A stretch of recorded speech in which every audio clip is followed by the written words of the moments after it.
I'm Kevin Liston. And I'm Joshua Crocker. And this is Kicking for a Living, a podcast about martial arts and business from two martial arts instructors. Well, I know that this episode has been a long time coming, and so I'm really looking forward to it, but I'm also a little nervous about it.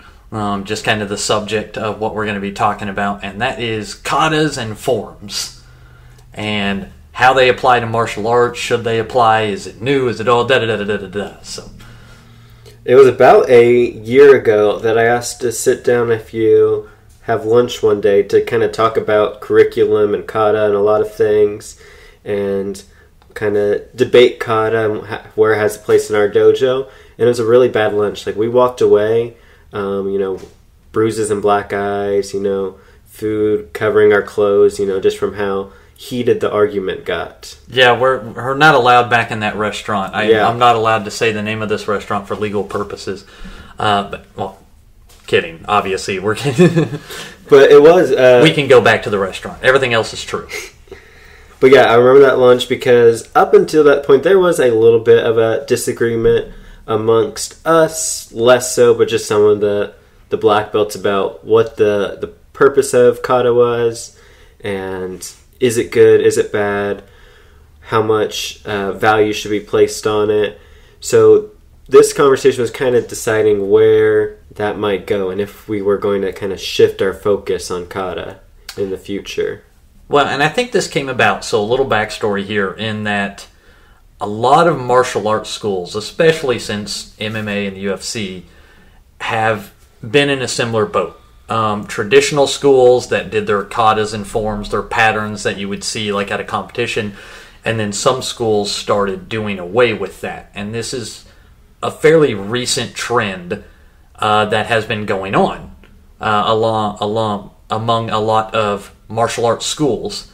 And it was something that I had been thinking about with ours for a long time, and this kind of sparked the debate of, is that something that we want to keep? You too, because you were in the same school that I was teaching at. When I grew up doing martial arts, it was funny, when I started, I was very much against forms and kata. Then I started training in a school that had them and really started liking them and enjoying them and doing them, and I get it. But then it kind of came full circle a little bit to where it was like, well, is this the best? And it wasn't from a me perspective, it was from a teaching perspective. But we can kind of get into the pros and the cons and kind of talk about this and kind of deep dive. But for listeners out there, just so you have a little bit of context, if you don't know what a form is, that would be, if you've seen Karate Kid and you see them doing the moves solo and practicing on their own, that's essentially what it is. Not like hitting bags or doing any kind of mitt work or things. It's just solo practice of memorized set of moves for intents and purposes. Yeah, a kind of a brief history of kata, very simplified, but as I understand, a lot of kata was practiced in early martial arts as kind of a way of passing along moves and for practice purposes, and then it over time was kind of brought down, copied. Honestly, a lot of current katas taught at schools probably aren't as ancient as maybe they're led on to be.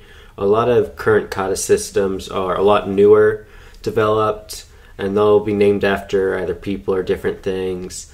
And then each style is going to have differences in their katas. Each system within a style, different organizations are going to have different kata sets, and some katas will be different based on style, system, individual dojos. Yeah, I would be willing to bet that I probably have forgotten more katas than I know. Because it's just like you said, everyone's going to be a little different. Every school's going to do it a little different. And yeah, most of the actual katas taught today were actually created back in more like the 60s, 70s, or even 80s. I think people forget that or don't realize that. They think this has been around for hundreds of years. And there may have been something similar around before that, but most of them are actually far more recent than I think people let on. So we're going to get into a little bit of a debate on kata then, from different viewpoints of it, our different opinions on it, and we'll both play up our side a little bit even though we probably agree with a lot more than we might let on to start. I'll take more of kind of a pro-kata stance, while you can take more of a anti-kata stance. We can argue some of the merits for and against it kind of in modern training. Well, and I think that, like you said, we probably are on the same page. So these viewpoints are partially ours, but they're also us expressing some other people's viewpoints who have had this debate with us, some other instructors we've talked to about it. But I think, yes, I agree. I think it'd be good to kind of give the pros and the cons of each so we can kind of go from there. So then why or why not is kata an important part of a martial artist's training? I'll let you get started. So since I'm kind of taking the cons approach, one of the impacts of kata is that a lot of people will say it's not practical. And that is the moves that you're doing, the way that you're doing them are not practical in their teaching is one of the cons. There's a little bit of misconception in that, but I think that's a kind of a big broad spectrum. And I'm doing this move. When would I ever actually do this kind of thing? And I think kind of a opposing part of that is kind of the point of kata. My argument against that is always, I treat kata as a great way to kind of practice on my own and get repetition on these moves and practice it without having to, worry about having a partner. I get to build my skills, build my stances, my kicks, my punches, all this stuff without needing to worry about the application. Well, another kind of, from I've heard friends and other black belts say, is they love taking katas and finding the application for it with bunkai or one steps or other patterns that they can take a kata and kind of see where this would come in handy. We could get into an argument on partner kata a little bit later, but we might have to flip positions on that because I'm a notorious bunkai hater. But I think as far as pure kata goes, I think it's a great tool for practicing on your own, getting practice either at home or without a partner on that regard. So one of the big things that a lot of schools have removed kata with, and I think that this boils down to more of a modern approach, is they tend to focus so much on the memory that the moves themselves are not effective. So a lot of people it's just memorizing a series of moves. And there's not a whole lot of intensity or things in there. Now, this is the general student, not the all-star, not the ones that you would see take this to a competition and look really good and very crisp and clean. But the general student, it's hard to memorize a sequence of 30 moves in a row for a 7-year-old. And so that you have to focus so much on just memorizing the moves that they don't really understand them, I think is a big con against it. And I think you can look at it from the opposite side, that requiring and having your students memorize a kata is a bit of a test on them, that are they willing to put in that extra work to practice this stuff. You're not going to let students get by without putting in their best, because they have to memorize the moves. They've got to take their own time to practice, and it shows that dedication. I think that's, in theory, what a lot of people think on this. And I've said those points before when we had discussions on kata, is that, forcing or asking your students to memorize katas will help them understand the moves more. Right. So what you're saying is that, that's kind of their test, is being able to memorize that and put in the work and the effort and the dedication. I guess the counter that I would say, or I've heard to that, is that a valued use of that student's time? Is them putting in all those extra hours to not just memorize it, but then to also practice it? Is that going to serve them better than if they were doing another form of training with the same amount of time? So, for example, if a kid had to put in, 20 hours of dedicated work to memorize a kata, would that benefit them more than if they did 20 hours of, say, cardio or fitness, or 20 hours of practicing their these 3 kicks, snap kick, round kick, side kick, for example? Would that 20 hours of memory be more or less beneficial than if they just spent that 20 hours practicing and perfecting their jab cross, for example, or a takedown, or whatever the case may be? I'm going to go off more of how I've heard or even myself made this argument in the past rather than what I've seen in practice, because I would give a different response then. But I think the argument would again go back to more at-home training, that sometimes spending time in class focusing on kata can feel a little tedious, but it is giving them the foundational pieces of how to better and further their training off the mats more, I think is how a lot of people view kata.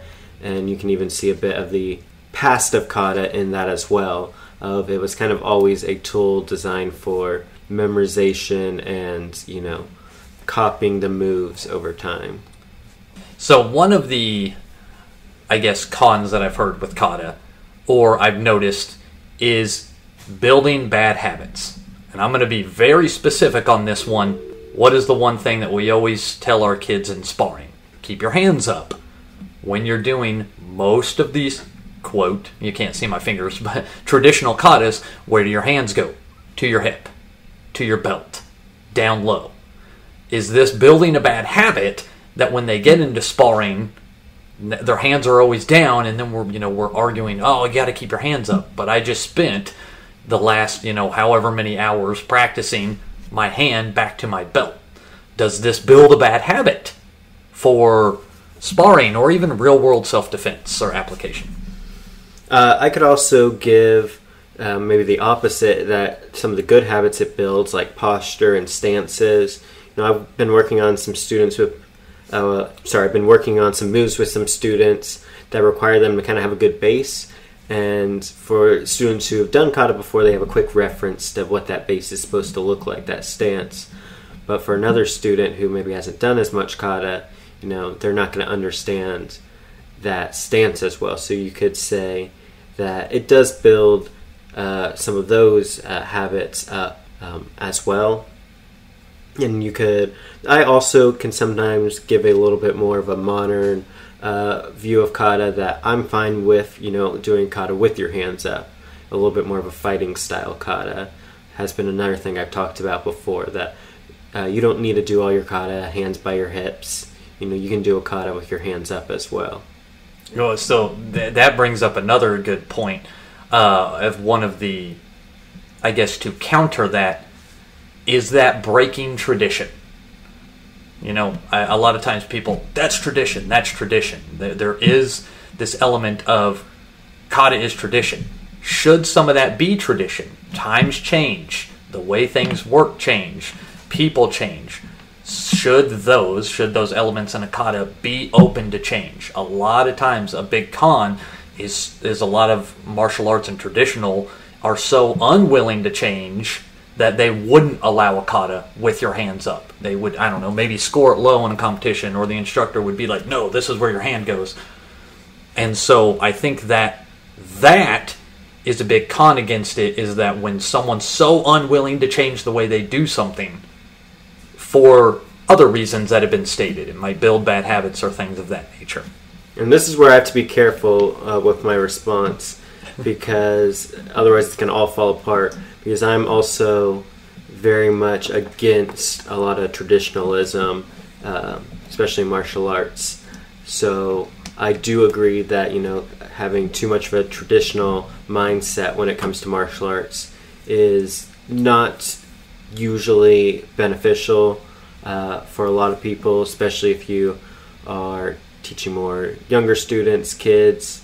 But what I see again, so I would probably not be able to agree with a more traditional martial artist on kata, but I see kata more as a tool that allows you to keep the history of martial arts.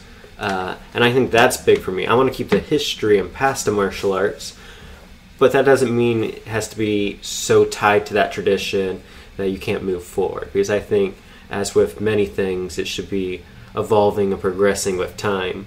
And with kata, I think it's a tool you can use, and you can modify your own katas. I personally have no issue if, a teacher at a school kind of coming up with a kata for their students if it's going to help them learn.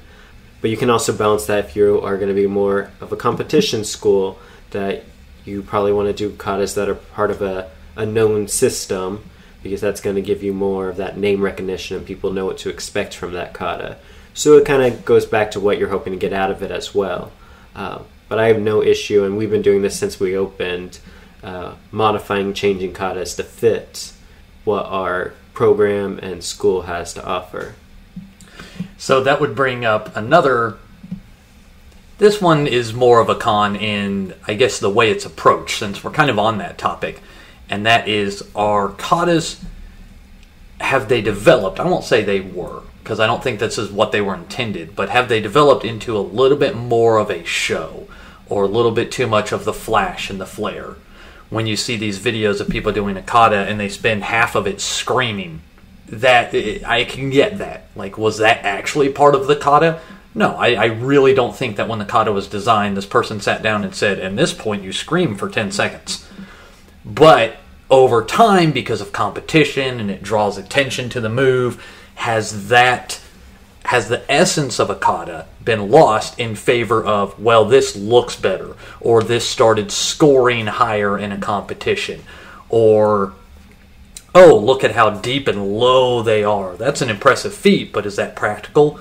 Have they become too much about the competitive aspect that they've lost the martial? There's so much art in there, but there's not enough martial in there. Has that something that's happened with kata over time? I definitely think a little bit, and I've always said kata is the art in martial arts. And I don't even think of that purely from a competitive standpoint, but for me, like with my kata, telling a story is always a big thing I talk about. And when it comes to breathing and kiaing and yelling, that's part of that. I do roll my eyes a little bit at some of the excessiveness of when people, do scream for like what feels like 10 seconds, or it's such an obnoxious, yell that you can tell it's fake. Or when there's a bunch of flips and, too much gymnastics. I think that's cool and all, but it kind of does take away from some of the martial aspect of it. So I think there's a good balance there. I do think some people have got a little excessive with it, but I honestly think that's where kata should be, is more on the, showy side a little bit. If you want to get to the more fighting side, go to sparring class, get your gear on and fight. Kata's not supposed to be a fight, it's supposed to be a showcase of your techniques. And I think that that's one of the big things, is I've heard this, and that is, there are some people who would say, well, kata is a fight. It's a simulated fight. Earlier you brought up partner kata. One person's a bad guy. And I will say that we've had a lot of success with that in our school, and I think that our students generally can actually do a kata better with a partner or with bags as their targets. But is kata a fight? Is that what it was intended to be? You say kata is the art of martial art. And yes, I agree with that. Of course, we're trying to express these different views right now. But if it is a fight, if that was what it was intended to be, was a fight, I think a lot of that has been lost. And we can get deeper into that once we kind of go through all these pros and cons. We can start giving more of our personal opinions. But I think that is something that's been lost. Some people will say, no, kata is a fight, and then some people will say, no, kata really is the art and expressing these moves, and it's a way to practice. No, it's a fight. No, that argument in itself, I think, is a con against it. And I'll agree with you on that, that one of the biggest things of kata is just, some of the arguing over, it's done this specific way. If you don't step just right, if you don't do this exact move. Or people who have an argument like where they argue over the importance of kata, where I think it really gets a lot of its charm is lost. It's just when people are so obsessed with the finer details and arguing over it. At that point, it's a bigger deal than it needs to be, and you shouldn't. You can respect what it's good at, and then also point out some of its flaws. But once it dives into too much of an argument, you kind of lose that. Hence the great Kata Debate. Yeah. Which if you're a martial arts school owner, I'm sure you've heard this many, many times. If you're new to martial arts, you probably have no idea what that even means. But that is definitely a debate among a lot of martial artists and a lot of martial arts schools that's been happening recently, I would say in the last 10 years more so than ever, which is why we kind of wanted to do this podcast episode. And kata is just such a great example of so much. Even my book I wrote last year, it's not specifically about kata, but I do have a part where I kind of talk about a lot of these differences in maybe old school and new school martial arts, modern martial arts versus traditional martial arts. And I think it's just such a great example of martial arts as a whole, so many other things as a whole, that we could go back and redo this whole episode, and I could just do it as this whole analogy for all these things. But I've been trying this whole time to sway away from those. That so many comments I could have made throughout this episode on, how kata represents martial arts and things as a whole, that I did not make just because, it would get into such a deeper conversation on a lot of this stuff. Well, and I think now that we've kind of expressed, and we may have others that we've missed, some of the pros that we've heard for kata or agree with, some of the cons that we have heard or agree with for kata, I think maybe we should talk about kind of our personal views, maybe getting a little deeper on why we as teachers have made some of the decisions regarding it that we have, based on a little bit of that pro and con. And to bridge to that discussion, I have one more pro-con question, and I think it's a great gateway to that. Is kata fun? Do you think kata and doing kata is fun? It's ironic because I was one of the big proponents of removing kata. But I think because I've done it so much and can do it, I can get enjoyment out of kata still. Even though I was one that said, I really want to get rid of this, I think I can enjoy it. What I will say is that a lot of other students really do not like kata. That is probably the one thing that when I've actually asked students, what's your least favorite part of martial arts, that was the most common response I'd get, kata. And it's because it was hard. It's not that the kata was hard, it was very time consuming for them to try to memorize it. And it really boiled down to the memory of it. And so I had to look at other reasons that made it hard or not as fun. So would I personally say kata is fun? I don't think it's my most enjoyed part of it, but yes, I can get some enjoyment out of it, for sure. Who doesn't like just doing the moves and showing off? And yeah, I definitely like kata. I love doing kata. I think it's fun to practice, and I might expose myself a bit here. I think part of it is that I like working by myself sometimes. I like bag work as well, like when we're in lines hitting the heavy bags. And you could point that finger and be like, well, of course, Joshua, that makes sense. You're a terrible partner to work with and no one likes practicing with you. And I accepted that several years ago. I know that fact. But I do think part of kata, I just like getting to practice on my own. I always use, for me, honestly, it's sometimes a sort of a meditative thing where I'm able to kind of clear my mind and kind of get my mind set on training before an event or classes with kata. But where I do not have fun with kata is with teaching it as much. Teaching kata and working on kata with students one-on-one is not as fun because, like you say, I don't think the students particularly like it. At least not a lot of them. Because I think to find kata fun, you have to be good at it. And it's not something that is easy to do when you're new. It's something that talented martial artists who've been training for years are good at, such as us, other black belts. If you look at some of our, top students in class, they're good at kata, but they're also good at most other things. So if you're good at kata, if you're good at martial arts, you're going to find it fun. But if you are new or you're still learning, it's not going to be as fun for you, I think. And I think that gets to where we're about to kind of give our opinions a bit more clearly and kind of the decisions we made. And so we'll start with the decision that our school has, it's only been within the last 6 months, Oh, it's been a little over. Well, yeah. No, I guess it's around 6 months. Because we started at the start of the year. We made the decision to remove kata as part of our core program, as part of the core curriculum. And like I alluded to earlier, we had that conversation about a year ago where we had been floating around the idea for a while, but I think that was the conversation that was like, okay, this is something we're ready to do. So the next 6 months leading up to the start of the year was kind of a transition to that. Right. So it wasn't something we did overnight either. We had built up to it, and we had talked about it, and I think part of the big hiccup was we had done it so long, it was part of our tradition, it was very hard to let that go. But I remember, this was years ago, what popped in my head, and this was the biggest argument that got me thinking, man, that is so true, and that explains so much. So I had received, or the school had received an email from another instructor, and I'm pretty sure this was just a marketing email about their program, but I read it, and it essentially said, imagine a kid that's in martial arts, and they go to class, and they do 30 minutes, or 45 minutes, or an hour, or however long your class is, and they practice kata. And so what are some things that you would tell this kid?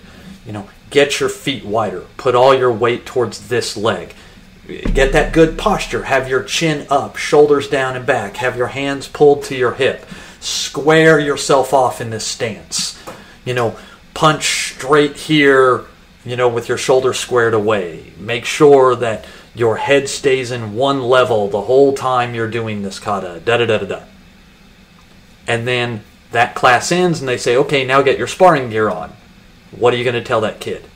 Don't put your hands on your hip, bring your hands up. Tuck your chin, shrug your shoulders, get your feet in a good base but not too wide so you're still mobile. Don't commit your weight onto one foot too much. Essentially, the exact opposite of what you just spent the last class teaching them. And then we wonder why kids struggle bridging that gap. And I was like, that makes so much sense. I just spent all this time telling this kid to do this one thing, and then when they go to sparring, I tell them the exact opposite, and I wonder, why can't this kid get better at sparring? Why are they having trouble keeping their guard? What? Because we're literally teaching them counterposing ideas for different purposes. Martial versus art. And it needed to be very clear the difference. And I think that's where I started to realize myself that kata is more of a niche part of martial arts, where I think a lot of times it is placed as one of the main focuses. It's more kind of a side thing of martial arts.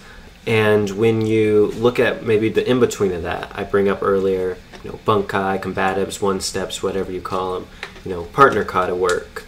Why I always disliked that, and again, maybe it's just I don't like working with a partner, but it's trying to take kata and make it something it's not.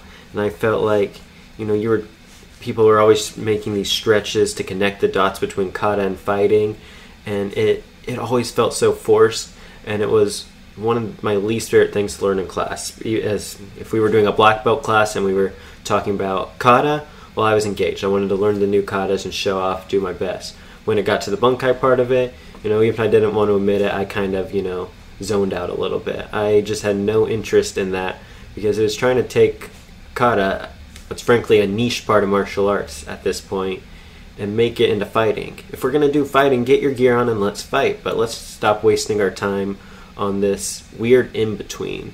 And I think that's where I started to maybe, for me personally, lose interest in kata, or at least not see it as important as I once did. Which that in of itself is a complete argument, because Phil, one of our black belts, has very much said, there's no reason to do kata if there's not a purpose behind it. Yes. You have to know what you're doing. And I think that's fascinating because I don't even disagree with Phil and his approach. But I think it's so clear to people who have different, ways of going about their martial arts. I think what he says makes perfect sense for his training and his martial arts, but doesn't make sense for me. So even if we had a disagreement over this, I don't think he's wrong. I think it's just a difference in opinion that is perfectly fine in this scenario. Right. And I think that a lot of that, so I'm going to throw out a few names. I haven't met these people, but Jesse Incamp and Ian Abernathy are both really good. Look them up on YouTube. Great martial artists, and they both have really great views on bunkai, a bunkai being the application of a kata. And when I started watching it, I was like, oh, that's really cool. But one thing that stuck out to me was what you just demonstrated. Like, you just did a chokehold on someone and threw them on the ground, and you say it's an application of your kata. But when you perform the kata, it doesn't look the same as what you just demonstrated. Mm-hmm. I can see parts of it that interconnect. Yes, your hands were in a similar position, but your base had to change to do the move than when you perform the kata. Similar to, I think Taekwondo has run into this problem a lot. In their katas, they have these beautiful high kicks. But then when you talk to someone, they say, if you're kicking above the, leg, in self-defense, you're doing it wrong. You're trying to show off. Kick the knee, kick the leg. Don't try to kick someone in the head. So why do we practice all these kicks to the head if you're going to say it's good for self-defense? The answer is, it's not. A kick to the head looks prettier. And I think that is a big... You have to distinguish that if you're practicing your kata for this reason, that is the reason. Flexibility, stamina, endurance, technique, or just building up that muscle strength. If you can kick to the head, that's great. That probably means your kicks to the belt or leg level are going to be stronger, of course. But you have to understand that is the purpose behind what you're doing. Not everything in a kata has to be a direct self-defense move. It might just be building up a strength or a very specific skill. I think a square block is a great example of that. If you've done Taekwondo, you're familiar with the square block, and it's a move that, I guess looks cool, and is in a lot of katas, but there's no application. But for years, we would try to debate and find a application for square blocks in katas, and we'd always come up, well, if you do it like this, I think this is what you can do with this move. But it never actually felt like that when you were doing the kata. We were trying to take a move, make it something it wasn't, just because, it was in the kata. When there's, ultimately, I don't think there's a point in doing a square block. We've maybe come up with some sort of solutions, but I would never square block. I'd hardly block in general in sparring. And I think that's just such a great example of square block. And in fact, in some of our katas, we got rid of it. We replaced it with just a guard at our school before we got rid of kata. Yeah, we yes, I remember that, because we had these books that would go through all the katas, and we would, it'd say application, and it would show him blocking 2 different punches at the same time. If you don't know much about martial arts, that doesn't work that way. You're not going to block 2 punches at once, unless those punches are flails, or really weak, or never were going to make contact in the first place. And so, yes, we would take this move and we'd have to shoehorn in a reason to do it while also trying to make it look like the way it was presented. And I think that really was difficult, and it started to wear on us, and it started to be like, ugh. There's kind of a joke amongst some of the black belts about just how often we would change the katas. Someone showed me this. We changed the way they were done a little bit. We tweaked them. We even changed the katas we did a few times, because we started out as more of a Taekwondo school, but then we added in Isshinryu karate katas with our Taekwondo katas, and then it was kind of this hodgepodge. So we didn't even follow one system at that point. So it was already... Then, it got to the point where it felt like we were trying to modify our curriculum more around the kata than vice versa. And I think that's when we decided to get rid of it. Right, and going through all these, different katas, like you said, Isshinryu karata versus Shotokan karata versus Pogways and things of that nature, or the ITF's katas and Chonji system. There's so many different katas. They generally tend to come from one element and an instructor changes it. I was actually in a class once with Master Dillard, and we were working on Basadai. And in the kata, it was I do believe it was a double like ridge or maybe a square block. I don't exactly remember, but what I do remember is that he immediately said, well, I'm going to change it to this grab. You're going to come up and you're going to do like a cross grab, because I like it better. Just on the fly. First time I've ever even seen this kata, I'm immediately told, oh, this is how it was, but he changed it. Well, I'm obviously going to do what my instructor told me to do.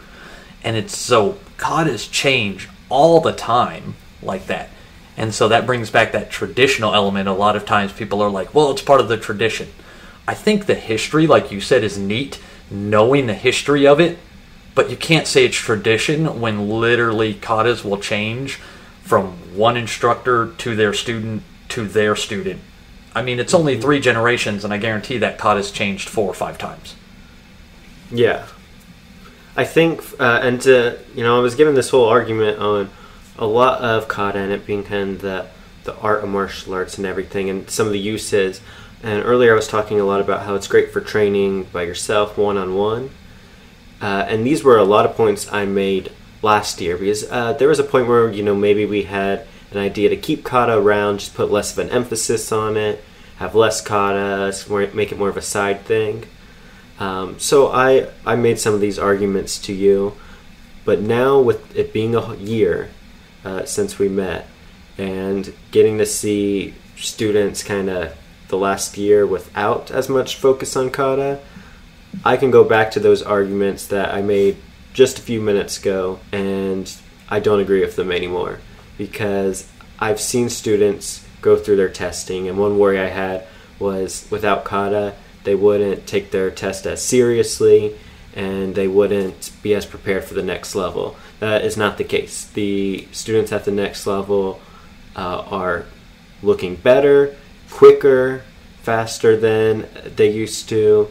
They are more ready. Their test goes better. We can be a little bit more, not hard on them on the test, but, grade them a little bit more at a higher standard, I think is what I'm looking for.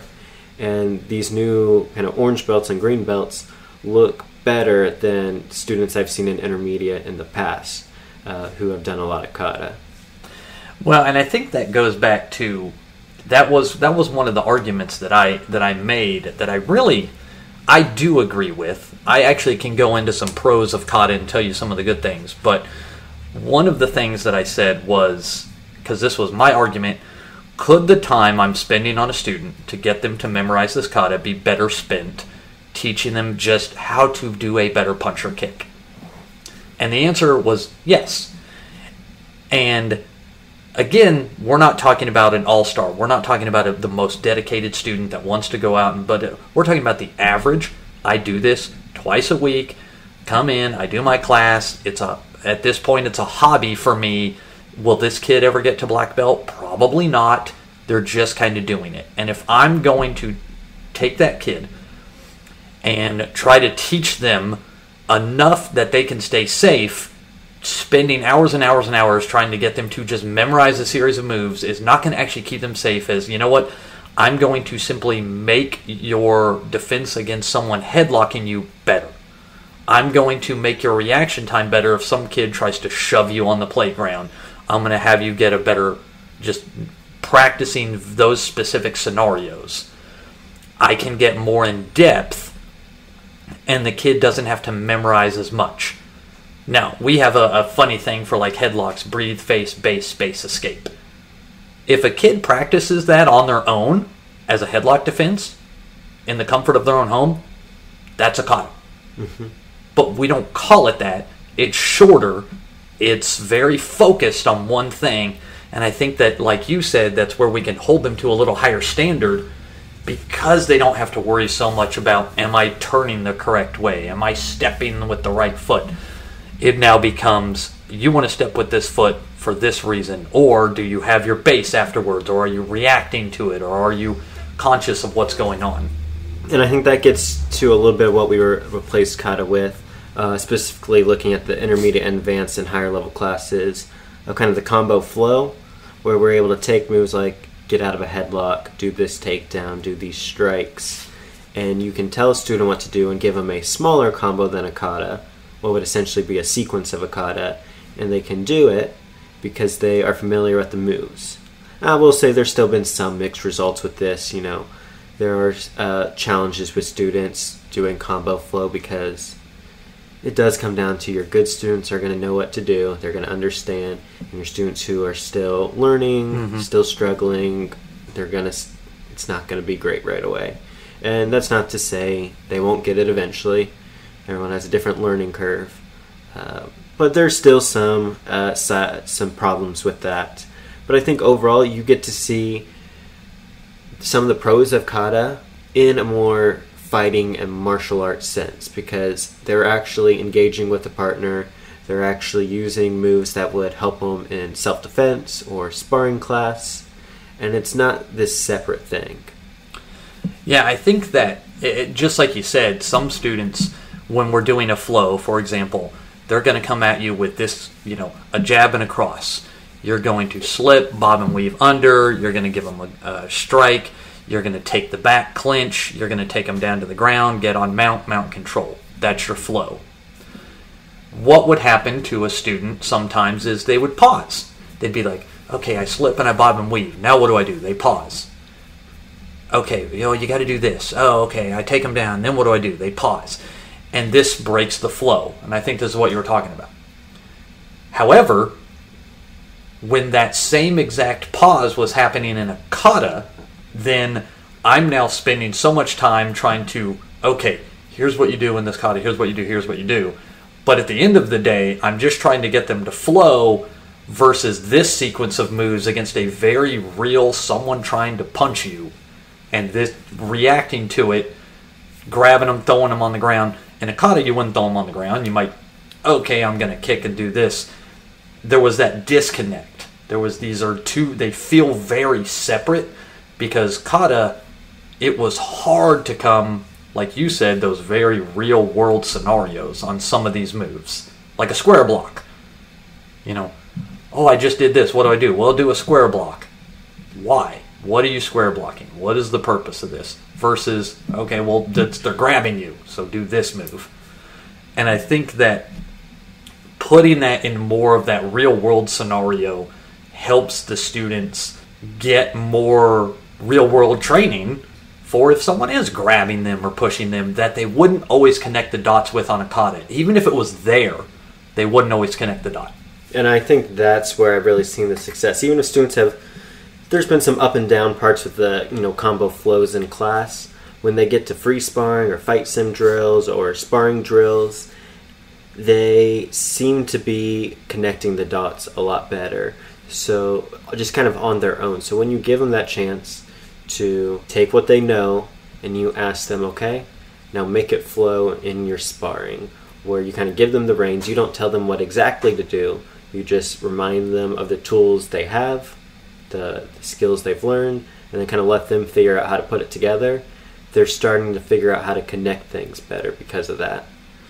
Well, and I think that while kata is great for practicing one-on-one, having a partner, someone that you're practicing with, that's grabbing you, punching you, kicking you, whatever the case may be, is more beneficial for a student when we're talking about self-defense or fighting than practicing on your own. If you took someone and all they ever did was practice just by themselves, never had another partner, and then you had another kid that only practiced with someone else, if you put both of these students in a sparring match, well, the one that's had interaction with another student is always going to perform better. Mm-hmm. They're just used to it.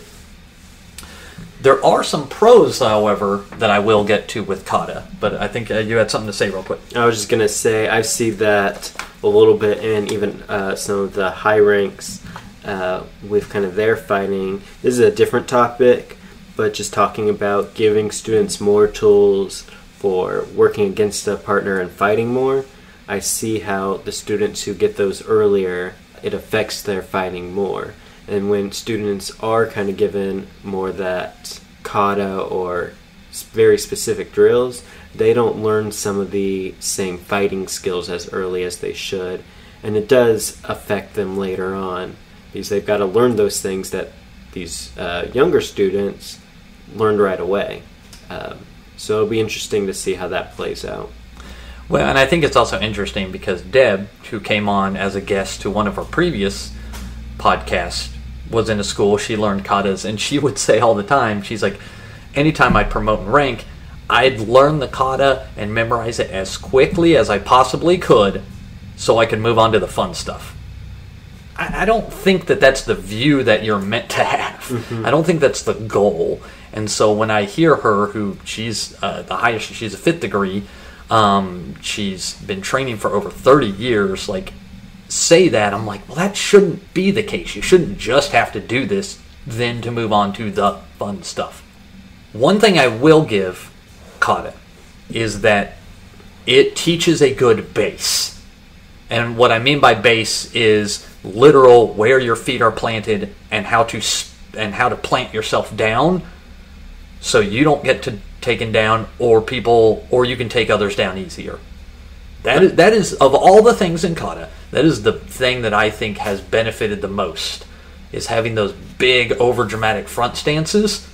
Give someone a solid base. It's hard to take someone down like that, but it also gives them a good base for sweeps and takedowns. I think this is the one area, that's maybe been a little bit lacking without kata. They're not terrible at it, but just last night I was teaching and I was trying to have students get to a walking stance, one we commonly do in our karate katas, and some of the newer orange belts wouldn't have known what I meant by that. So I would have had to kind of put more emphasis on that piece in class, while students with more kata practice kind of had that foundation a little bit easier. So I think that's really the one thing, and I've noticed it with takedowns as well, where the knowing how to get a good base in a kata does translate well to some of that stuff. Which is kind of ironic because, going back to the bunkai, very few of the bunkais are takedowns.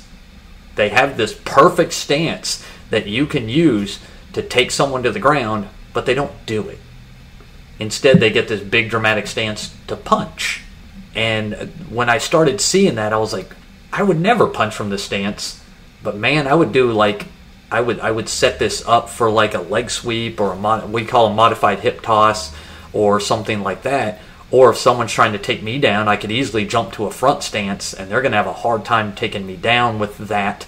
But I don't see that as an application a lot of times. And that's ultimately a problem with a lot of katas, is that, they're too busy having an identity crisis to actually have an application in the techniques, because they want to be one thing when they're not suited for that thing.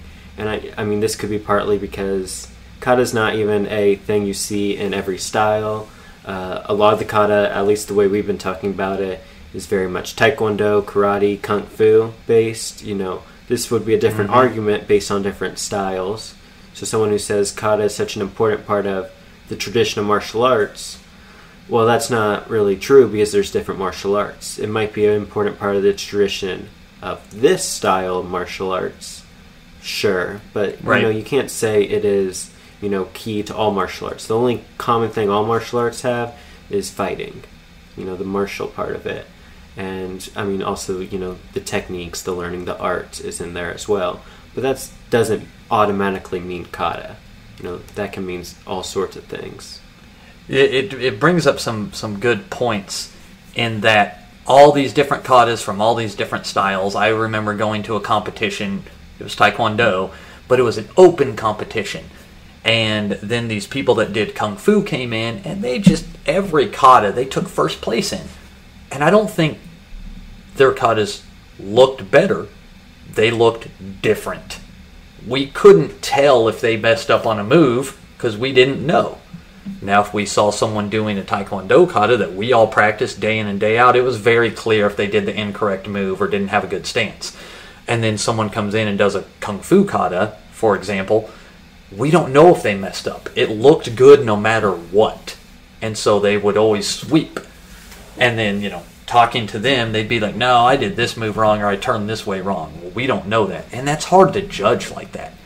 And so that, I think, is where the art became more of an emphasis than the martial. We're all like, man, that kata looked really pretty. And, of course, the person doing it was like, oh, I botched that. But we didn't know. We wouldn't know. That wasn't what we did.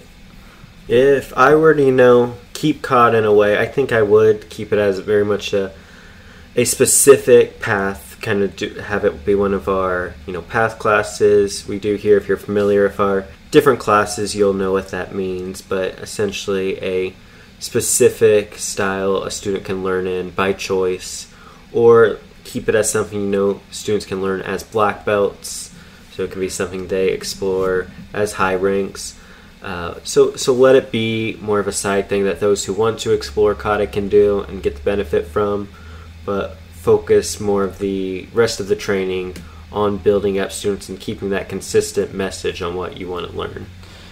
Right. I would say that if I was going to keep kata or patterns or forms, I would probably change their name and their importance. I would say, here are drills, or here is a set of combos. I want to make sure that you know the combos and you perform them well. But really, the drills are, hey, I'm going to give you some drills to do at home to make X, Y, or Z better. And I would hold it if I was grading someone for a test. I would not grade them on their ability to do the drill. I would grade them on the ability to do the move. Now, if they had been drilling at home like I told them, the move will be better. Right?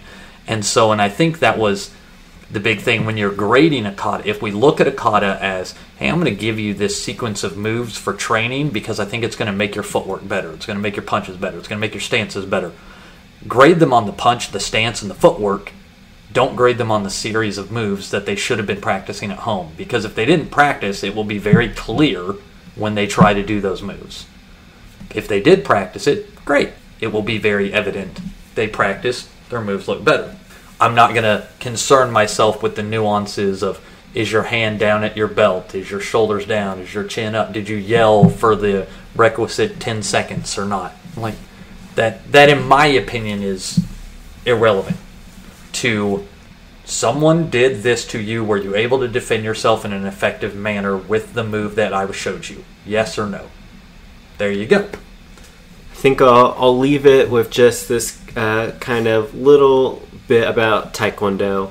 I have to give them a shout out for being A-style with very pretty kicks, and with their deep bases are building up leg conditioning and strength, and someone who does Taekwondo is going to be a good kicker.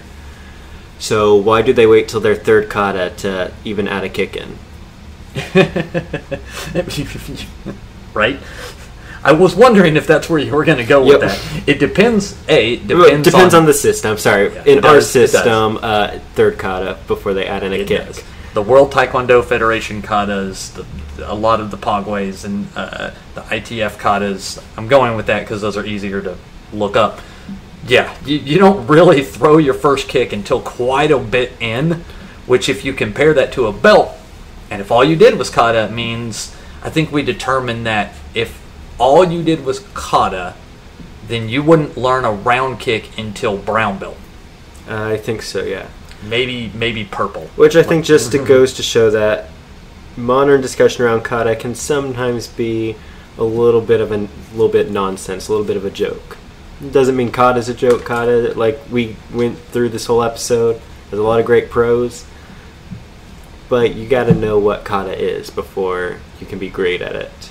Yeah, I haven't seen any schools yet that would follow that strict limit of you're not going to do a round kick in sparring until you do a round kick in a kata. Yeah, no, that usually doesn't happen. Or they make up their own katas for that reason. And a lot of styles have done that. Great. If you're just going to make up your own kata, then there you go. Call it a drill. Call it a pattern. Don't be so beholden to these old traditional things that I think a lot of people think, oh, I have to do it this way. Because I was in that mindset for a long time. It's hard to break out of that mindset if you've been in there for a while. What do you think a feline from New York's favorite thing about martial arts is? Did you say a feline from New York? Yeah, what's their favorite thing about martial arts? Probably listening to people say it and then not knowing what it means because they're kata. All right, so if you enjoyed this episode of our podcast, share it with others, leave us a comment, ask us questions, give us your opinion on kata. We'll be back in a couple weeks, have a few more episodes left in Season 2. We're excited to get out to you. But for now, keep kicking I'm sorry, I'm still going over your cat pun. That cat pun was great, and I'm trying to close this out now. I've been making that cat pun for years. I published that cat I know, pun. and I want you to keep making that cat pun. Standard. That's the worst part about getting rid of Kata, is getting rid of my cat joke. Oh man, add it in there. And okay. I'm not even good with a New York accent, so it doesn't even work when I say it. All right, well, I'll finish it up. For a living,